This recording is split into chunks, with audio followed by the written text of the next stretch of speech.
La 84e décennie du 30e millénaire débute avec la découverte du primarque Magnus le Rouge, commandant de la 15e Légion, les Thousand Sons. Ensuite vient la libération du monde Forge d'Incaladion, suivi de la découverte et l'assimilation pacifique du domaine Forge souverain de Xana. Cette décennie et le début de la suivante voient survenir des événements tout aussi importants que lors des décennies précédentes. Les campagnes sanglantes attendent les armées de l'Imperium, tandis que l'étendue toujours plus vaste de son territoire à travers la Voie lactée lui permet de retrouver toujours plus de primarques perdus. Faisant naître ainsi l'espoir au sein des Légionnes Astartes que chacune d'entre elles parviendra, avec suffisamment de patience, à être réunie avec son père génétique.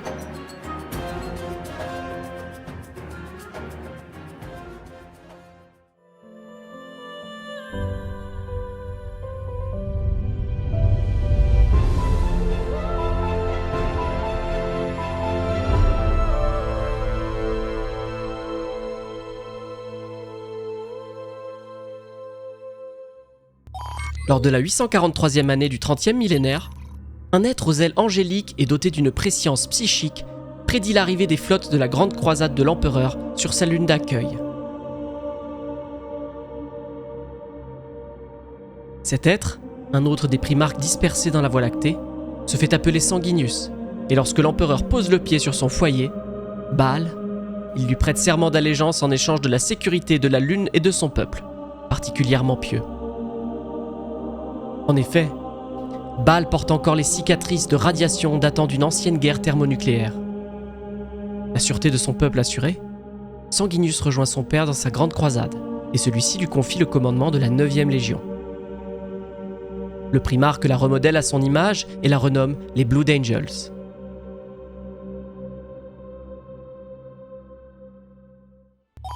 Peu de temps plus tard, en 846 du même millénaire, les flottes d'avant-garde de la Grande Croisade font la rencontre du monde mort de Caliban, ainsi que des ordres de chevalerie qui le protègent des monstruosités issues du Warp qui l'infestent. Le grand maître de ces ordres, Lionel Johnson, se trouve être un autre des primarques perdus, et lorsque la flotte principale parvient sur Caliban, l'empereur à sa tête, il lui jure fidélité et prend immédiatement le commandement de la première légion de Space Marines. Les nouvelles recrues de la Légion seront constituées par les plus puissants chevaliers de chaque ordre calibanite, qui seront sélectionnés à l'issue de divers tournois, joutes et quêtes de chasse aux derniers monstres du Warp errant encore sur la planète. Ces bêtes disparaîtront bientôt presque entièrement de la surface de Caliban, dont les vastes étendues boisées sont progressivement remplacées par des cités-ruches et des usines du Mechanicum, grâce à l'extraordinaire technologie de terraformation de l'Imperium.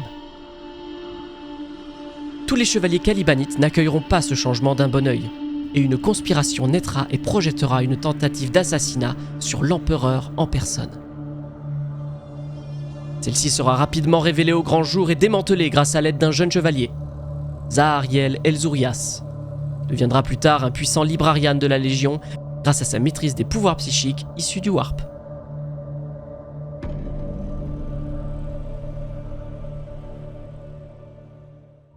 La 849e année, l'attention de l'empereur est attirée par le génie scientifique et militaire de la planète Olympia. Lorsqu'il s'y pose, il y découvre un autre de ses fils, le primarque Perturabo. Celui-ci est désigné comme le commandeur de la 4e Légion.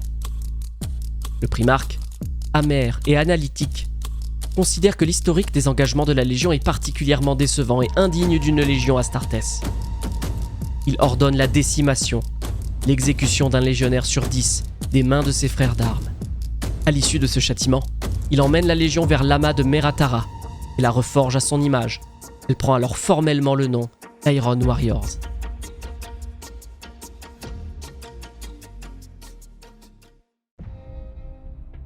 La première campagne de la 4e Légion sous le commandement de son primarque a lieu la même année, sur une lune escarpée connue comme le Rocher du Jugement. Ses maîtres, connus comme les Juges Noirs, sont des créatures déformées et impies qui, dans un passé lointain, étaient humaines. Ces juges autoproclamés de la pureté, de la vie et de la mort de l'humanité seront les victimes de la 4e Légion, qui se remet péniblement de son châtiment de décimation. Les Iron Warriors vont déchaîner leur haine et leur colère sur les Juges Noirs et les écraseront sans merci, sur ordre de Perturabo. Leurs domaines sont dépossédés de toutes leurs ressources et technologies de valeur. Les docks orbitaux du Rocher du Jugement sont transférés en orbite d'Olympia et en échange de l'assistance du Mechanicum, les connaissances des juges noirs lui sont partagées. Les nouveaux chantiers spatiaux d'Olympia seront à l'origine d'une nouvelle génération de vaisseaux de guerre, portant le sceau de Perturabo.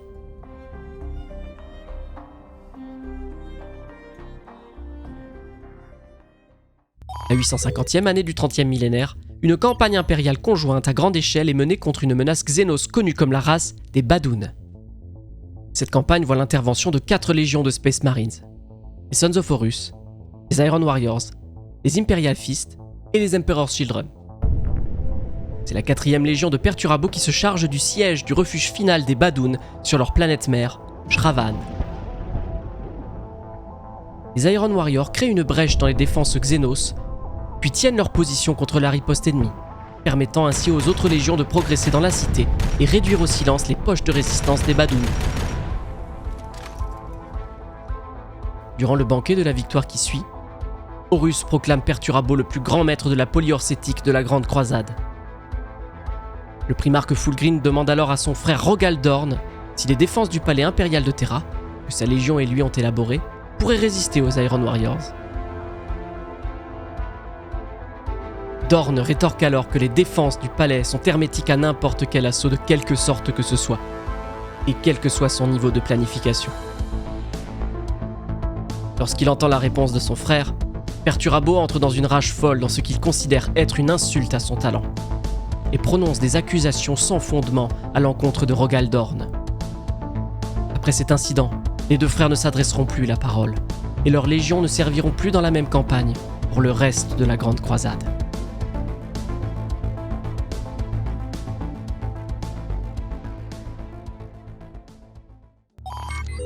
La 854e année du même millénaire, sur le monde mort toxique de Barbarus, une rébellion éclate.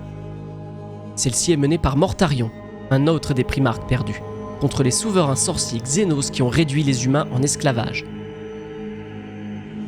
Il constitue une armée avec le peuple humain souffrant de la planète empoisonnée et part à l'assaut des places fortes des esclavagistes Xénos. C'est à cette période que la Principia Imperialis, la flotte expéditionnaire de l'empereur en personne, arrive en orbite de Barbarus. L'empereur est alors réuni avec son fils, et celui-ci, contrairement à ses frères précédemment retrouvés, se montre totalement immunisé à toute connexion ou ressemblance avec son créateur. Le fougueux jeune primarque en colère affirme à l'empereur que sa Death Guard n'a besoin d'aucune assistance pour se libérer du joug des Xénos. L'empereur lui répond alors calmement que les soldats de son fils ne sont pas parvenus à atteindre la dernière citadelle ennemie, appartenant au haut souverain Nekar. Il dit alors à Mortarion que si celui-ci parvient effectivement à le vaincre sans aide, il quittera la planète et la laissera en paix. Toutefois, s'il échoue, il rejoindra l'Imperium et jurera une allégeance totale à l'empereur. Mortarion, fidèle à son serment, ne parvient pas à prendre seul la dernière citadelle et jure alors fidélité à l'Imperium. Il est nommé commandeur de la 14e Légion, les Dusk Raiders, qu'il reforge à son image et nomme la Death Guard. L'empereur abat alors Nekar et libère en personne la planète Barbarus de la mainmise de Xénos. Mortarion ne pardonnera jamais à son père de l'avoir empêché d'exercer sa vengeance sur ses oppresseurs et de lui avoir refusé sa chance de prouver sa valeur véritable.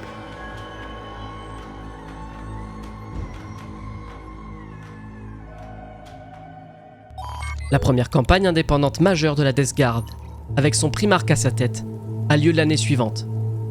Il s'agit de la soumission du monde ruche non coopératif de Galaspar et constitue l'une des victoires les plus éclatantes et brutales de la Grande Croisade aux abords de ce qui sera défini comme le Segmentum Pacificus, la région de l'Imperium située à l'ouest galactique de Terra. Lorsque la flotte impériale de support se pose sur le monde, elle est horrifiée par l'ampleur du massacre perpétré par la 14e Légion. Les milliards d'humains survivants se précipitent pour se soumettre aux serviteurs de l'empereur et adopter les voies de la vérité impériale. Lorsque les récits des massacres parviennent aux planètes proches de Galaspar, celles-ci se hâtent à capituler sans combattre, prêtes à accepter n'importe quel terme de leur reddition tant que cela leur épargne la faux de la Death Guard.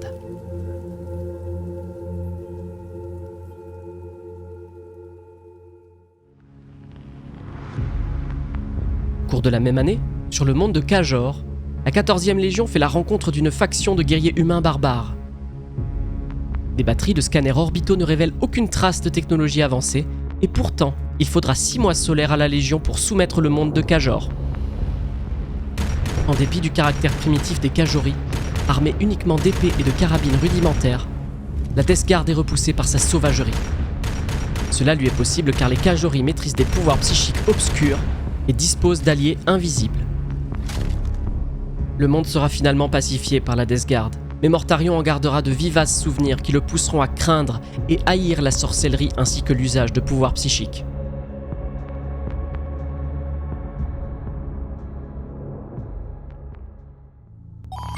La moitié du 9e siècle du 30e millénaire voit survenir 3 engagements militaires majeurs des Legiones Astartes.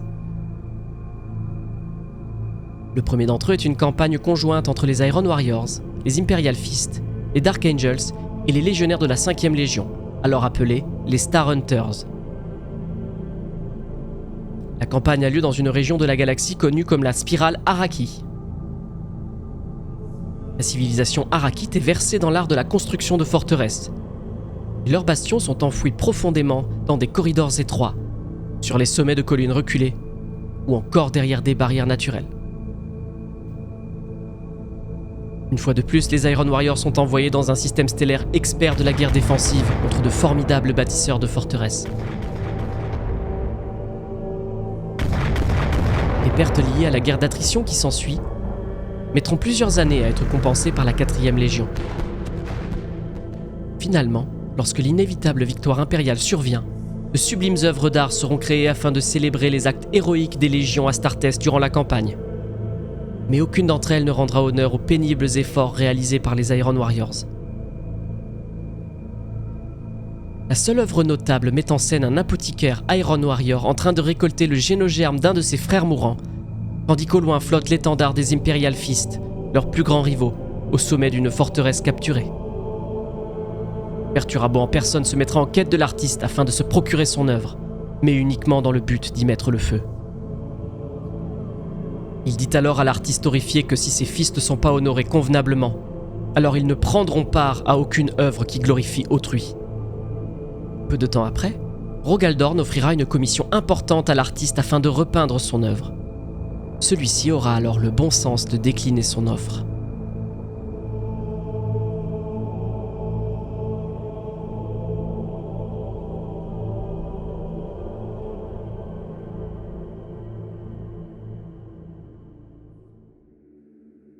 Le deuxième événement de cette période consiste en 2 conflits connus comme les 2 guerres d'Araneus. Les mondes de la continuité d'Araneus sont une série de planètes proches du système solaire ayant maintenu des liens entre eux grâce à d'anciennes portes warp d'origine inconnue. La continuité est dirigée par une caste de technoblesse du monde d'Araneus Prime, au cœur du réseau de ces portes warp. Après qu'un escadron impérial ne voyage accidentellement à travers l'une de ces portes, ces vaisseaux sont abordés et submergés par des guerriers cybernétiquement augmentés. Une flotte diplomatique est alors envoyée et permet à l'escadron impérial de retourner dans l'Imperium, portant la réponse de la continuité d'Araneus à la demande de vassalisation formulée par l'empereur. Non seulement la technoblesse rejette catégoriquement la requête impériale, mais elle invite à la place l'Imperium à devenir son tributaire. Face à cette insulte, l'empereur se tourne vers les Imperial Fist. Ashin Yonad, commandeur du 39e chapitre de la Légion, est chargé de mener cette guerre. Un assaut à grande échelle est mené et, seulement 2 mois après le début des hostilités, le territoire d'Araneus est fragmenté puis réduit seulement à Araneus Prime. Tandis que l'Imperium s'apprête à obtenir la victoire, une menace Xénos inconnue émerge de l'une des portes warp de la continuité et très rapidement, 6 systèmes stellaires de son ancien territoire sont réduits en cendres. Complètement submergé par une force ennemie en apparence infinie, Yonad prend la décision difficile de détruire les portes warp, épargnant le dernier système d'Araneus, mais condamnant tous les autres. Des milliers d'Imperial Fist et des milliards de civils périront à la suite de cette décision. Seul Araneus Prime survit à cet assaut Xénos, mais la planète se retrouve à jamais défigurée. Désormais parcourue de scories fumantes, l'Imperium décide de renommer la planète afin de correspondre davantage à la dévastation laissée à travers ses ruines calcinées. Necromunda.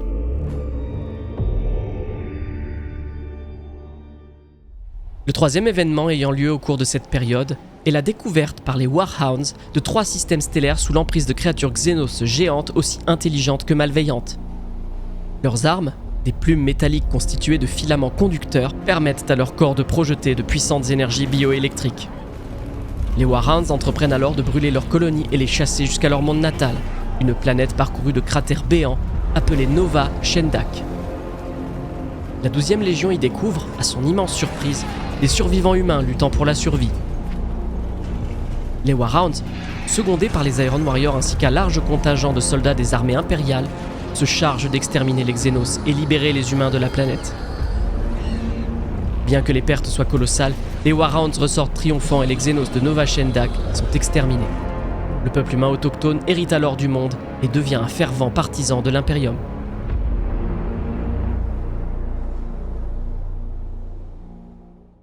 Tandis que de nouveaux systèmes stellaires rejoignent l'Imperium, les Légionnes Astartes réunis avec leur père génétique héritent du caractère de celui-ci, tandis qu'il entreprend de les remodeler à son image. De premières frictions émergent entre certains de ces puissants surhommes pourtant frères, et de premières rancœurs commencent à émerger dans leur cœur. Néanmoins, à cette époque, aucun affrontement n'éclate entre les commandeurs surhumains de ces soldats génétiquement modifiés, leur discipline et leur entraînement leur permettant de maintenir un contrôle de soi et un sens du devoir à toute épreuve, tandis que les regards de tous sont dirigés vers les très nombreuses étoiles n'ayant pas encore été réunies avec la vérité impériale.